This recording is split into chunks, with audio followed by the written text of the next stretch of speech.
हरे कृष्णा। श्री कृष्ण जी भगवत गीता में कहते हैं, कोई भी अपने कर्म से नहीं भाग सकता, कर्म का फल तो भुगतना ही पड़ता है। इसीलिए अच्छे कर्म करो ताकि फल भी अच्छे मिले। ज्यादा खुश होने पर या ज्यादा दुखी होने पर निर्णय नहीं लेना चाहिए, क्योंकि ये दोनों परिस्थितियां आपको सही निर्णय लेने ही नहीं देती हैं। दोस्तों, जो होने वाला है वह होकर ही रहता है, और जो नहीं होने वाला है वह कभी नहीं होता है। जो ऐसा मानते हैं उन्हें चिंता कभी नहीं सताती है। सही कर्म वह नहीं है जिसके परिणाम हमेशा सही हो, बल्कि सही कर्म वह है जिसका उद्देश्य कभी गलत ना हो।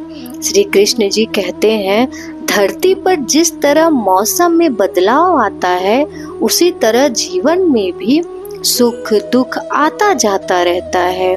मानव कल्याण ही भगवत गीता का प्रमुख उद्देश्य है। इसीलिए मनुष्य को अपने कर्तव्यों का पालन करते समय मानव कल्याण की प्राथमिकता देनी ही चाहिए।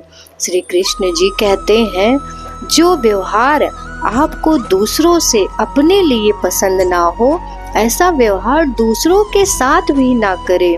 हे पार्थ, तुम फल की चिंता मत करो, अपने जरूरी कर्म करते रहो, फल मैं जरूर दूंगा।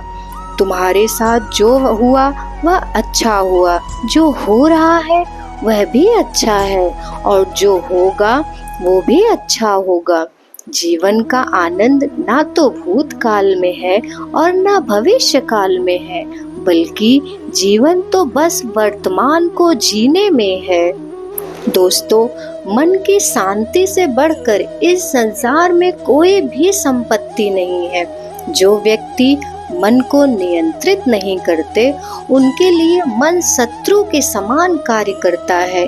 जो लोग बुद्धि को छोड़कर भावनाओं में बह जाते हैं, उन्हें हर कोई मूर्ख बना सकता है। कोई भी इंसान जन्म से नहीं, बल्कि अपने कर्मों से महान बनता है। श्री कृष्ण जी कहते हैं, सदैव संदेह करने वाले व्यक्ति के लिए प्रसन्नता ना इस लोक में है और ना कहीं और है।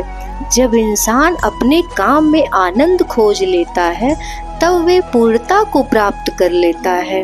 इंसान व्यक्ति को अपनी इंद्रियों को वश में रखने के लिए बुद्धि और मन को नियंत्रित रखना होगा। इंसान हमेशा अपने भाग्य को कोसता है, यह जानते हुए भी भाग्य से ऊंचा उसका कर्म है, जिसके स्वयं के हाथों में है। श्री कृष्ण जी कहते हैं, इस दुनिया में कोई भी पूरी तरीके से सही नहीं है, इसलिए लोगों को अच्छाइयों को देखकर उनके साथ अच्छे रिश्ते बनाइए।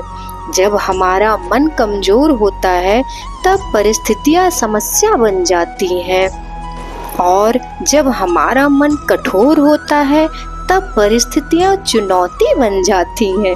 जब हमारा मन मजबूत होता है, तब परिस्थितियां अवसर बन जाती हैं। अगर आप अपनी गलतियों से कुछ सीखते हो तो गलतियों को सीढ़ियां बनाइए, और अगर नहीं सीखते हैं तो गलतियां सागर है। फैसला आपका है, चढ़ना या डूबना आपको है। श्री कृष्ण जी कहते हैं, जो जितना शांत होता है उतनी ही गहराई से अपनी बुद्धि का प्रयोग कर सकता है। निंदा से घबराकर अपने लक्ष्य को न छोड़े, क्योंकि लक्ष्य मिलते ही निंदा करने वालों की राय बदल जाती है। सबसे समझदार इंसान वही है जो सफलता मिलने पर अहंकार में नहीं जाता। हरे कृष्णा।